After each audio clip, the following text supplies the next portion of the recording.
Okay, hello there, Alex. I know that we had to send screenshots as part of this assignment, which I will still try and do if I have time. But I just thought I might do a quick video, just to running through. It's kind of a QA thing for myself anyway, just running through all the different aspects of the database that I've developed. And if you take 6 or 7 minutes out or whatever, might be to look at it. It might be a quicker way to for you to grade it and all that. I know you probably have to look at the source code and all that anyway, but here goes. Okay, so basically this is my registration page here, and it's linking as it should back and forth to my login page. So maybe the first thing I'll do is I'll try and access one of the private pages, and it won't let me in. So we have to basically register or log in first. The header up here at the top is a shared header between the login, log out, and registration page. That's an image I actually made a few years ago for a film club around in Korea. So, um, so some of the imagery that I did for that little website has come in handy here in this assignment. You'll notice when we get into private pages, it's a slightly different image, and that's really just to prove that the header file that's generating in the private section is different from the one in the registration login logout section. So first of all, maybe try and log in with a crazy login name that's of somebody that's not registered. We get our error, as we should, and it's prompting us to go to the registration page. So we go here, what if we log in as somebody who's already a registered member? Okay, and it'll tell you that you can't register because somebody already has that username, right? So that's the right error there. Okay, so let's register you, Alex. I'll just put that down like that. And you get this 5-second delay with a success message, which is taking us to the login page and asking us to log in. And from here, then we will log you in as the latest member of the club. Log you in there, and again, we get this 5-second delay as it's redirecting into the private page, and then this takes you to the private hub. And as you see, the image is slightly different here because of the different header file that I'm using to call that image in. So you get a little personalized message up here in the corner with the username on it.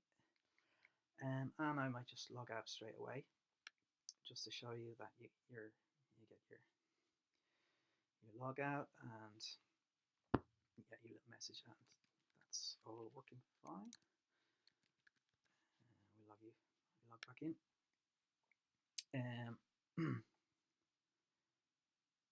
5 seconds. There we go. And from here, I'm just going to try to access the registration page, and you'll see that I'm not allowing it to go to the registration page. It's redirecting to index, and then that's 5 seconds later is realizing you're logged in because of the session and taking you back into the hub. So this is the hub page that I developed, and on it I put this little arrow here, and it's just the only tiny little bit of like jQuery that I've used. It's just a little arrow just shoots you down here, and you've got like the entire database while looped into a table, which I hope will meet the criteria that you specified in the assignment document, which says that you want a dump of the database. I'm hoping that that will be acceptable. It's the entire database. It's going to update as we go along, as we add and delete from it, and it's going to update, and I'll be showing you that. But hopefully that will count as just kind of like a dump of the entire database. I spent a while trying to figure this out, but I managed to kind of get a little button here that allows me to list it descending as well, which is quite handy because, you know, as we're adding movies in, they're going to the end of the file, so we can toggle between the two views. It's a little jumpy, but anyway, that doesn't really matter. Okay, that can be accessed anytime by clicking the database button here.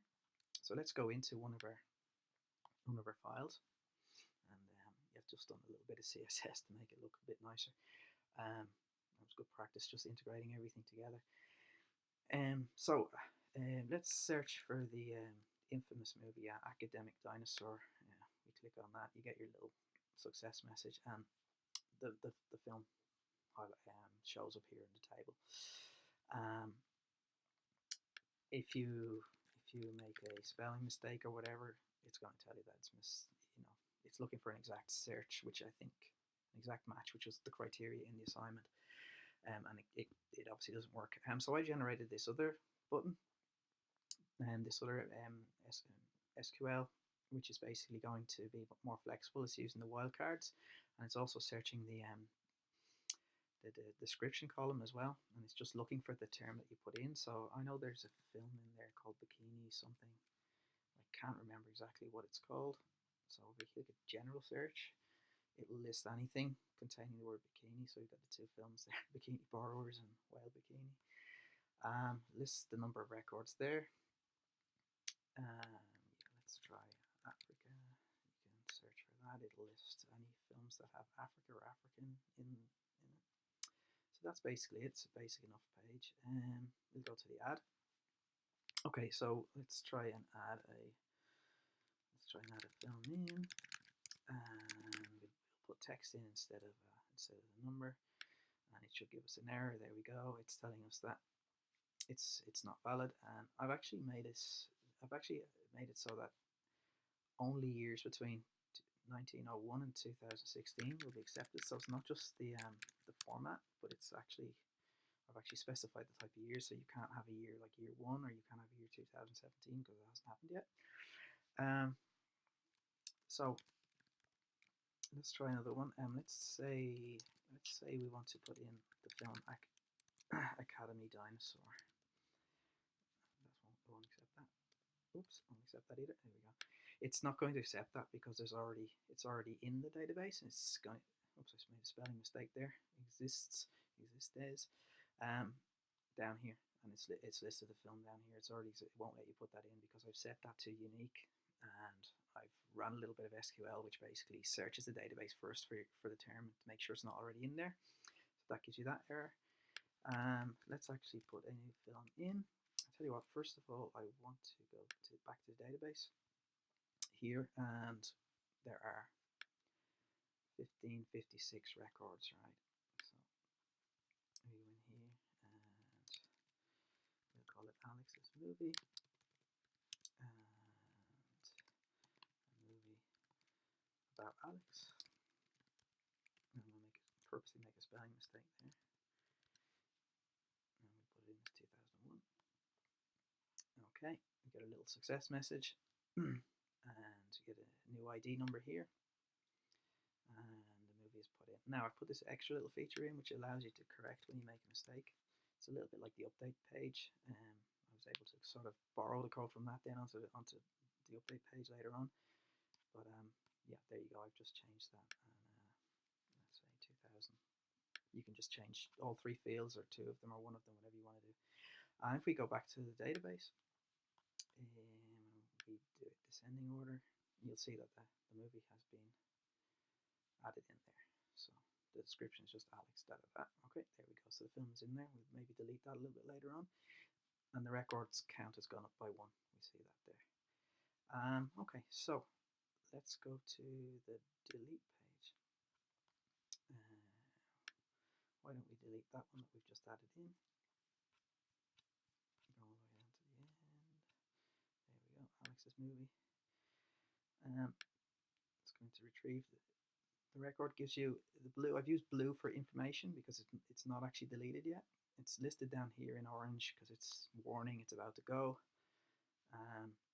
You can cancel it, or well, I'll just do that just to show that it just basically, is it safe? Right, it's safe. Don't worry, it's safe. It hasn't been deleted. Okay, because we didn't do anything, we cancel it, and we'll just go back in again.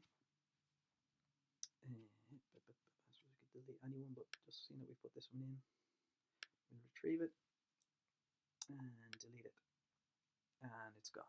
You get your success message, and it's crossed out right there. Okay, so it's basically gone. Now let me see. I've just added this extra little feature in, which allows you to actually recover it, right? So you can actually restore it. Maybe what I'll do is, first of all, I'll just go to database just to prove that it actually has been deleted. And there it is. It's deleted, right? It's gone. It's gone. So how about we look for this movie here, correction, right? We delete this one.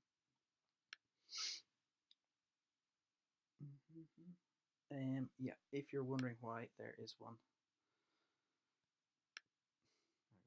database. I just noticed something there. This is one that I actually did in the first cut of this video, and I made a mistake, so don't worry about that. That's a totally different one. I'll tell you what, we'll delete that one now. Alright, so we'll delete that one now. Okay, we look for it here.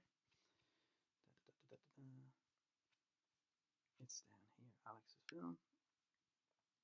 Retrieve it. And the same way, it's gone.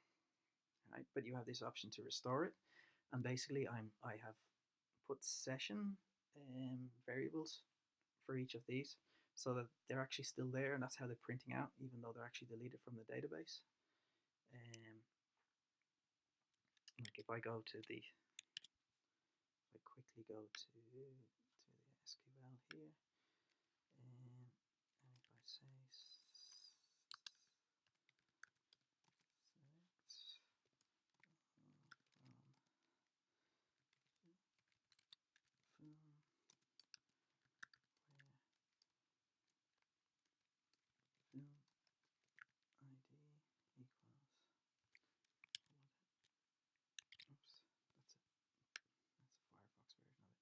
1787. 1787. Should say that the film is not there. Right, it's not there, it's gone. So it is deleted. And if I click restore, it's basically inserting all of this in again, including the ID. It's restoring it. And there you go. We're back and we're bad, right? So it should be back in the database. If I run that SQL query again, it's back in the database there. All right. Okay, so that's basically how the deletion works. That's it. Okay. Finally, we're moving on to the update page, right? Update page. So, I just thought it was a bit kind of restrictive to look for. You have to look for an exact name of a film. So, Academy Dinosaurs film ID number 1. So it says record 1 retrieved. You can update it there. So let's update it from 2007. We'll put it to 2003. Let's say update it, and it's gone to 2003. Just double check. If we go back to database, you can see here in database file it's 2003. And just to be super annoyingly, let's just retrieve number 1, data number 1. And this is where it's probably going to screw up. I'm going to find out that there's a mistake. Academy Dinosaur 2003. There we go, 2003. No mistake, thank God.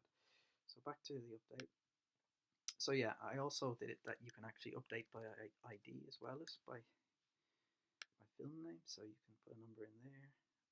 The film is called Blah, I think.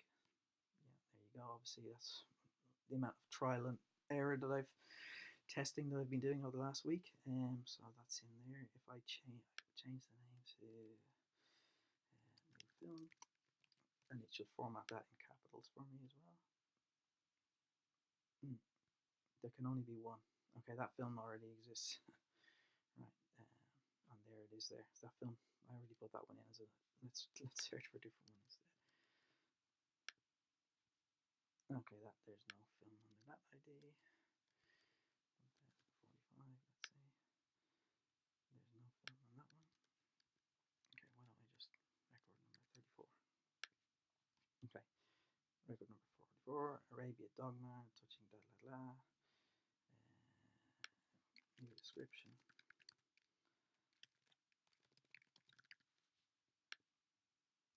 And it should update with new description. Let's change that to Italia Dogma. Let's go and update there, and we can just double check that record number 34 in the database. Record number 34 should be updated, Italia Dogma. So that's basically it. So I think that's more or less it. Just trying to think, is there anything? I think I showed you this as well already, where I don't know if I showed you this. I don't think I did. I've set it so each film, you can't add a film that's already in the database. It's just gonna maybe I did show you that already. I got the spelling mistake there with the E. So it's just going to basically pull out the record of the film and just say there it is. It already exists. So there you go. That's it. I think nothing else to really show. I don't think. Okay, I'll log out. Hasta la vista. And we log out. Thanks for listening.